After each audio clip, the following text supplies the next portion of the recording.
You have no memory of learning to walk. No memory of the first time you laughed, or cried, or recognized your mother's face. The most intense, overwhelming, world-defining experiences of your entire life happened to you, and you remember none of them. Scientists call this infantile amnesia. But the real question isn't why you forgot. The real question is why your brain was designed to forget in the first place. And the answer takes us somewhere most people never expect. Every single human being on Earth shares this same strange hole in their memory. It starts at birth and ends somewhere around age 3. Everything before that point is gone. Not vague, not blurry. Gone. Neuroscientists have known about this for over a century, but only recently did they start asking the right question. Not what causes it, but what purpose it serves. Because here is the thing about your brain. It does not malfunction. Everything it does for a reason. And a brain that systematically erases the first 3 years of experience is not broken. It is running exactly as designed. The question is, designed for what? To understand this, you need to understand what your brain actually is at birth. When a human baby arrives in the world, its brain is roughly 25% of its adult size. That number sounds small until you realize that every other primate is born with a brain that is already 45 to 50% developed. A baby chimpanzee enters the world far more neurologically complete than a human infant. It can grip, cling, and navigate its environment almost immediately. A human baby can't do any of this. It is, by the standards of the animal kingdom, born absurdly early. And the reason is simple. Our heads got too big. The human brain grew so large so fast in evolutionary terms that if a baby stayed in the womb long enough to be as neurologically ready as a chimpanzee, his skull would be too large to be born at all. So we solved the problem the only way we could. We started giving birth to unfinished brains, and here is where infantile amnesia enters the story.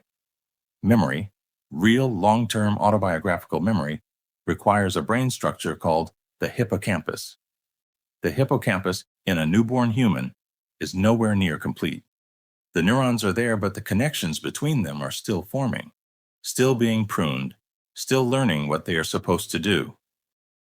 This process takes years, and until it is finished, memories cannot be properly encoded, stored, or retrieved.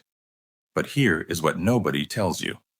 The absence of memory in those early years is not just a side effect of an underdeveloped hippocampus. Research published in 2014 in the journal Science found something remarkable.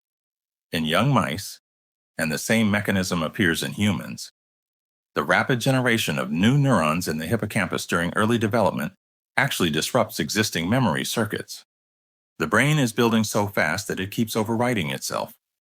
New connections crowd out old ones before they can stick. Your brain was not ignoring your experiences in those first years. It was too busy becoming itself to record them. And there is something even deeper here. Because those early years, the ones you cannot remember, are the years that shaped you more than any others.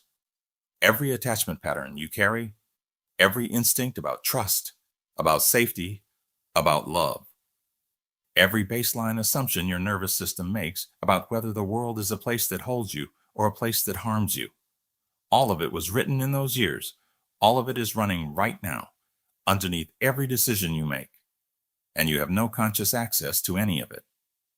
Psychologists call these implicit memories. They are not memories you can recall. They are memories that recall you. They are stored not in the hippocampus, but in older, deeper brain structures, the amygdala, the cerebellum, the basal ganglia, structures that were fully functional from birth. Your body remembers everything your mind cannot reach, and the emotional reactions that seem to come from nowhere, the patterns that repeat in your relationships, the fears you cannot explain. These are often not irrational. They are perfectly rational responses to experiences that were encoded before language, before conscious thought, before you had any way to understand what was happening to you. There is one more thing. Researchers studying indigenous hunter-gatherer cultures Groups living close to the ancestral human pattern have found that early childhood in those communities looks radically different from early childhood in the modern world.